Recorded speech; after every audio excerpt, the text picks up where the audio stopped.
This episode is brought to you by Vital Farms. Isn't it bullshit to have to question where your food comes from? At Vital Farms, you can trace your pasture-raised eggs all the way back to the source, the pasture. On the side of each pasture-raised carton of eggs, you'll find the name of the farm where your eggs were laid. And when you look the farm up on their website, you'll get a peek at all the sunshine, fresh air, and open space the hens enjoy. Learn more and find out where to buy them at vitalfarms.com. Vital Farms, keeping it bullshit free. This episode is brought to you by Shopify. That's the sound of switching your business to Shopify, the global commerce platform that supercharges your selling. Harness the best converting checkout and same intuitive features, trusted apps, and powerful analytics used by the world's leading brands. Stop leaving sales on the table. Discover why millions trust Shopify to build, grow, and run their business. Sign up today for your $1 per month trial period at shopify.com/tech23. This episode is brought to you by Kia's first 3-row all-electric SUV, the Kia EV9, with available all-wheel drive and seating for up to 7 adults, with a 0 to 60 speed that thrills you 1 minute, and available reclining lounge seats that unwind you the next. Visit kia.com/EV9 to learn more. Ask your Kia dealer for availability. No system, no matter how advanced, can compensate for all driver error and or driving conditions. Always drive safely.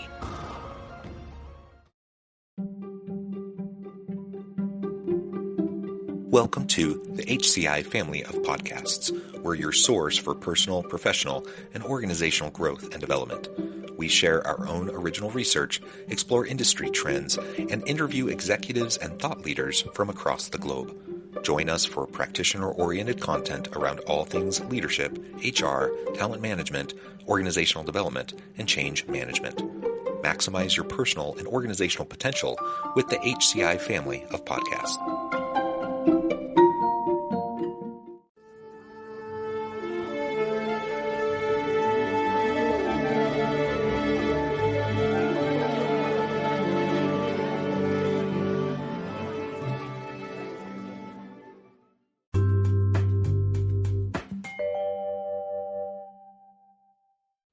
Alex Goryachev, welcome to the conversation today. John, it's good to be here. It is a pleasure to be with you. You're joining us from California. I'm south of Salt Lake City in Utah. And today we're going to be talking about your recent book, Fearless Innovation, going beyond the buzzword to continuously drive growth, improve the bottom line, and enact change. I really like that. I think the topic of innovation is super important, but I like how you're couching it. And I really like the idea of getting beyond just the buzzwords, because we use these terms all the time. And a lot of times they're rather vacuous and surface level kinds of approaches to how we talk about these things. And so getting into it and digging into it more deeply is wonderful through your book. And hopefully we'll get a taste of that through the conversation we have together today. I wanted to share Alex's bio with everybody. Alex Goryachev, author of Fearless Innovation, is the former managing director of Cisco's Global Co-Innovation Center, where he spearheaded programs and initiatives to accelerate innovation. He is a Silicon Valley veteran who is a sought-after speaker on innovation and is often referred to as an innovation therapist. I think that's awesome. Anything else you would like to highlight by way of your background or personal context before we dive on in? Yeah, my background initially in the innovation space was in the entertainment industry. I worked for a company called Napster and Bertelsmann Music Group. So I've seen a lot of transformation where innovation is not necessarily about hype only. It's about changing lives. And but I do come to believe that the internet has been created for more than entertainment and shopping. And there's a lot of potential if we get beyond the buzzwords. Or when we get beyond the buzzwords, there's a lot that we can do. Yeah, absolutely. And that was a blast to the past when you mentioned Napster. I haven't thought about Napster in a really long time, but that was a really big deal back in the day. And that was very disruptive. Anyways, really great background. It's a pleasure to be with you. Maybe as we get started, I always like to ask authors, why this book, why now? And I know, you were the managing director of Cisco Global Co-Innovation. You were the managing director of Cisco's Global Co-Innovation Center. So that played a big role in this. But maybe you can talk to the background behind why this book. Well, the story is very simple. A lot of people feel that the innovation is about technology. So coming from a technology powerhouse and one of the most prominent technology company on earth, I've been often asked questions as to where we begin, and there will always be a question about what is the technology that we should use. Now, my answer was always simple, of course, Cisco. However, let's look at people, process, communication, and just the culture and the mindset. Because innovation is not about technology, it's about people, and it's about managing change. And I felt that in the world of business books, especially in the technology space, it's all about buy this, not that, deploy cloud, or focus on your security, which are all valid topics. But for me, innovation is about staying curious on one side and being very disciplined and focused on execution in another side. And that's what I really like to talk about. Yeah, excellent. And the enacting change piece, it's a portion of the subtitle of your book. I completely agree. When we're talking about innovation, it's one thing to have, the ideation phase where you're coming up with cool ideas. It's an entirely different thing to move from ideation into development and then implementation and enacting the change that you're trying to drive through whatever that technology is. You mentioned how innovation is all about people, not just the technologies. And I think that's absolutely right. It's the people that are utilizing them, and to the extent we can enact change via these disruptive technologies and the innovations that we are creating, that's where you have the real lasting sort of impact. And that's how you start to get beyond the buzzword, as you mentioned a couple of times. It's fine to say the term innovation. I hear it all the time. And half the time I'm just chuckling to myself because I'm like, well, are they really committed to innovation? Are they really behind this? Or is it just the buzzword? Is it just the talking point? Is it just kind of the PR spin? And the reality is, for a lot of leaders and for a lot of organizations, it's just surface level, and they're not willing to do the work of, like you said, the discipline behind doing great creative and innovative work. Yeah, I appreciate what you said. Maybe just I think the most important thing in the mindset is in a corporate space, understanding the cost of an action. I think and we all know how corporations are, as humans, are driven by loss. So we are afraid of taking risks. And I am afraid of taking risks. I work in companies that are afraid of taking risks, and I need to push myself to take more risks. And I have a 9-year-old who does that quite well. And in the corporations, there needs to be a group of executives and innovators, much like 9 years old, that are pushing us to take risks.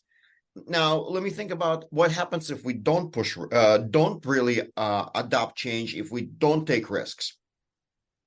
Looking at the Fortune 500 companies, I was just looking up this statistic 3 days ago. 76% of a Fortune 500 companies from year 2000 do not exist. They're gone. 76%. There are only 24% remaining. So that's like what? 100 something. Yeah. Now, these companies were well capitalized, well positioned, lots of smart people. Some of them may got a lot of innovation awards. I know Enron was one of the most innovative companies for years in a row. They did, but they innovated in accounting. Other spaces where they should have been, right? And here's the thing: I think corporations, just like we humans, as we age, we become less curious and less open less open to our surroundings. So are corporations. Mm-hmm. And those companies, they believe that they're in a dominant and prominent position, and then all of a sudden it's like, and everything's gone. So I feel it's essential that leaders understand that if they don't embrace innovation, and we can talk about how that's defined, they will have nothing to lead at all. Mm-hmm. And I've noticed that many leaders are not only driven by purpose, they're driven by executive compensation, power. Yeah. There are a lot of different things. They'll have none of this. And I think that's an important motivator too. Yeah. So you think of companies, well, you just mentioned 75%, I mean, are just gone, right? But you think of like behemoths, like previous generations, in past decades, Xerox, companies like Blockbuster, Polaroid, Right. like some of these major companies in their spaces that just became completely irrelevant over time. And it's the common cautionary tale that we hear about again and again. Yet companies continue to fall into the same trap. And like you said, as you get more established and as you grow, it gets harder to be in a creative, innovative space unless you're super intentional about it. Because you start to grow and you build out the systems and you have the bureaucracies and just the ability to turn and enact change and turn that cruise ship or that battleship versus the really small boat that can pivot on a dime. Those types of analogies are valid for a reason. It really is hard to change massive organizations, and they get complacent, they get comfortable, and they just stop being curious. They stop asking the questions and they stop trying to lead out. They just kind of feel like they're in the spot, they have control. And it's the same old story over and over and over again. And there's a bunch of common everyday companies that we all know today that 10, 20 years from now, we're going to look back and think, oh, remember that company? And they're just either not relevant anymore or they don't exist anymore. And so we got to be very careful about that. And I think that gets into what you focus in on the book a lot around innovation strategies. You have a bunch of case studies, real world examples around business implementation of those innovative strategies. Maybe we can dig into that and talk more about what organizations can do. Right, and I think what you've shared is very valid. Startups are somewhat of a dysfunctional team sport, and corporations are somewhat of a dysfunctional political process. And it's just the way it's what happens as organizations get older and they mature, they become more complex. So there are some problems that can be solved, and there are some problems that can only be managed. And innovation is not a problem that can be solved. It's an environment that can be created and can be managed. And I think the one example, I always begin with a metric. Whenever I talk to a leader and I ask him, how do you define innovation?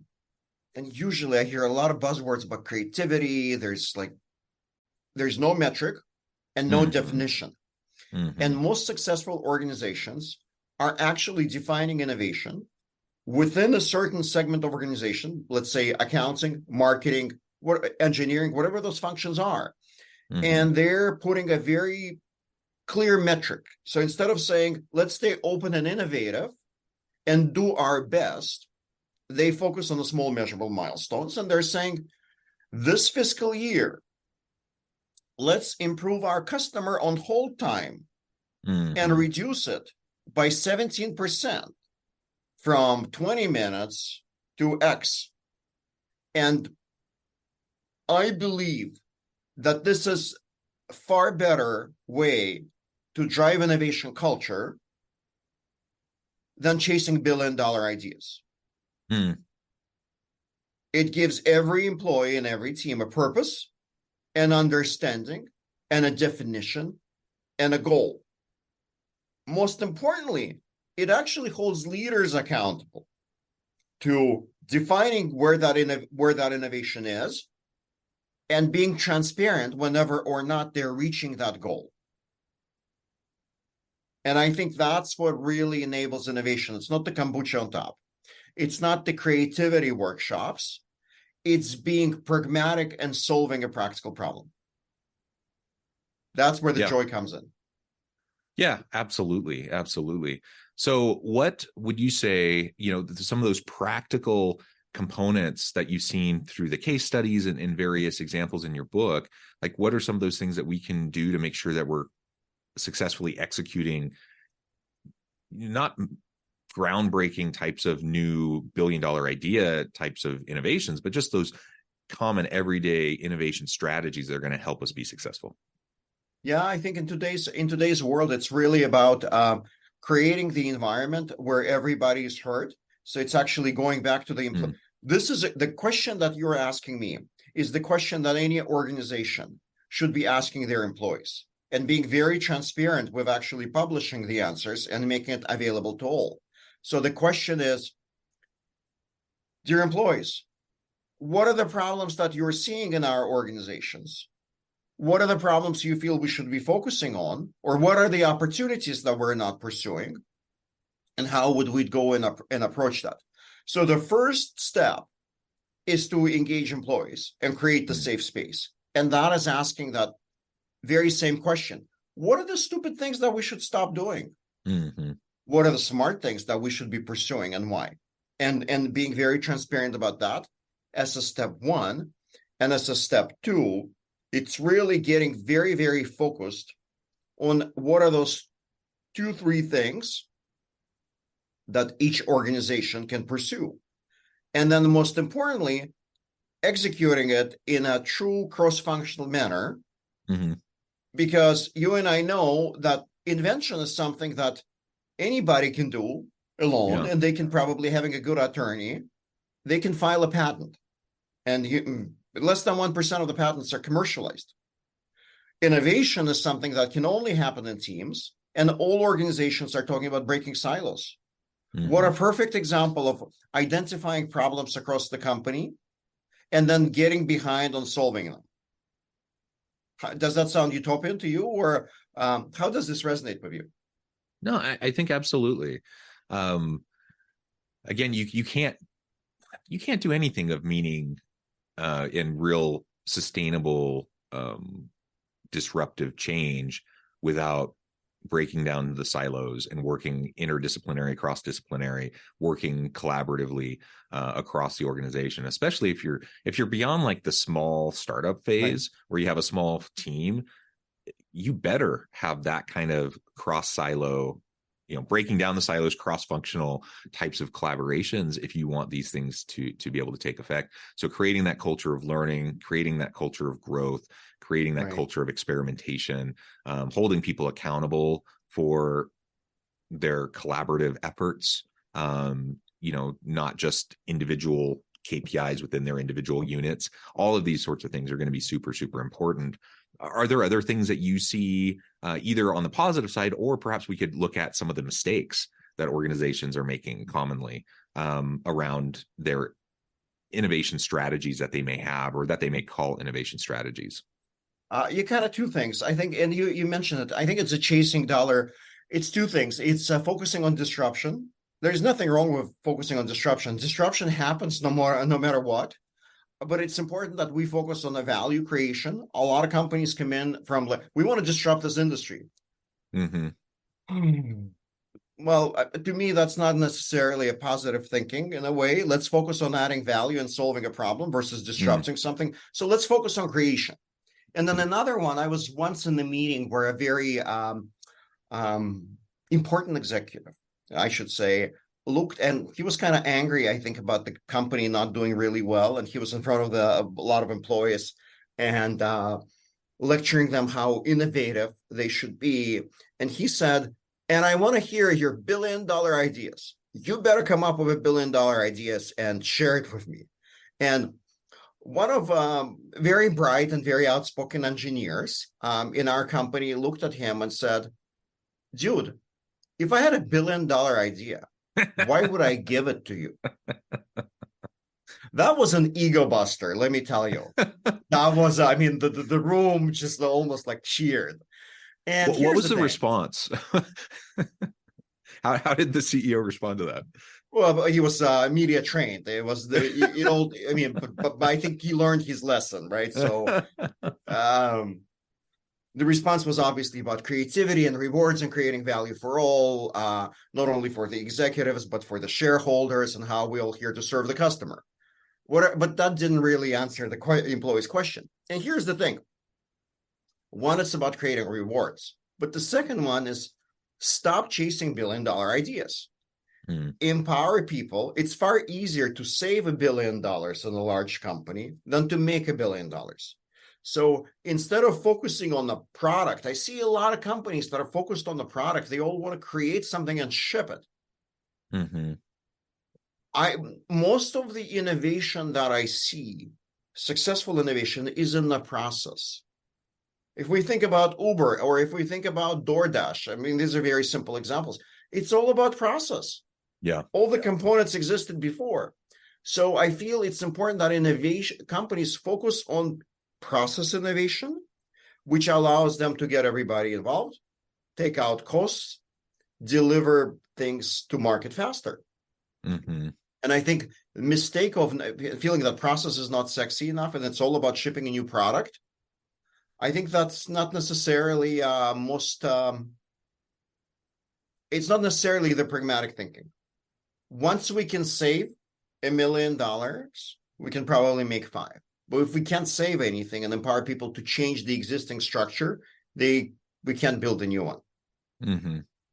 Mm-hmm. Yeah. Interesting. Yeah, I see that all the time as well.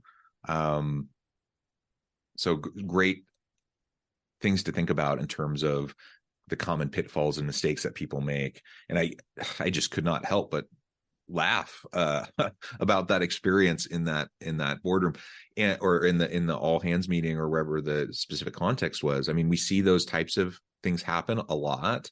And yeah, if I have an amazing idea, why would I give it to you? Why would I stay with the company? Why wouldn't I go off and start my own and make my $1 billion? And so it's silly on many levels, that kind of an example. And so it's good that CEO learns that lesson. It's a good thing for all of us to remember, like encouraging people to ask questions, to experiment, to try new things in the simple everyday of the workflow and like the things that they do in their jobs. That tends to make way more difference in terms of cost savings, in terms of productivity, in terms of new creative ideas that then can turn into products than ever just sitting around the room thinking, what's going to be our next $1 billion idea? Right. And employee engagement, right? We all talk about employee engagement. When we empower people to change their experience at work and take ownership, then we become like a startup, right? It's all about taking responsibility. It's all about empowering others. And look, I haven't used the buzzword called AI or generative AI or LLM, whatever those things are. But we live in the world. I truly believe that the companies that do not embrace artificial intelligence quickly will be gone, just gone. And I feel that from an innovation perspective, AI is it's really an ultimate equalizer in the organization, as it allows to disrupt silos, remove layers, equip employees with information, and think about using AI for knowledge sharing within the organization. So a lot of organizations are not necessarily innovative because information is power. Therefore, information is protected and it's siloed, and people don't share. Yeah, AI is all about sharing. Imagine data being accessible and knowledge, organizational data and knowledge accessible to all. That changes innovation landscape completely in the corporation. So I feel that is a major transition that some say is overhyped. I'd say it's underestimated. Yeah. And there certainly is hype around it. Again, the buzz term hype, right? Like there's lots of that kind of hype, but in terms of like underestimating the overall impacts and how disruptive it's going to be, I'm not sure we can overstate that. It's just going to be tremendous. Well, Alex, this has just been a really great conversation. We've only scratched the surface. There's so much more in your book that we could explore, but I note the time. I need to let you go here in just a minute before we wrap things up for today. I wanted to give you a chance to share with the audience how they can connect with you, find out more about your work, where they can find your book, and then give us a final word on the topic for today. Sure. So I'm Alex Goryachev. I can be found on LinkedIn or alexgoryachev.com. I work with organizations primarily on innovation culture. And when I say culture, that means clear, measurable milestones and outcomes. Right now, I'm primarily focused on artificial intelligence and getting what I would call AI readiness and digital capabilities in the organizations. And it all begins with AI. So again, coming back to AI and innovation, I think we are entering into the age where everything is about to change. And 5 or 6 years ago, or 10 years ago, we were saying that every company would become a digital company. Mm-hmm. Right now, I want to say that every digital company will become an AI company, and AI is bigger than the internet and cloud and everything else combined. It's huge, and it's important that the organizations that want to innovate look into that space sooner than later. Yeah, well said. Alex, this has just been a pleasure. I encourage the audience to reach out, get connected, find out more about what Alex can do for you, check out the book.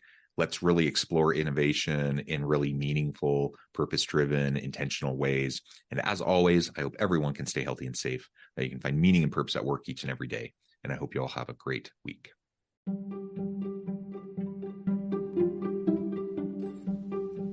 Thanks for joining us for this episode of the podcast. We hope you stay healthy and safe, and please join us again soon.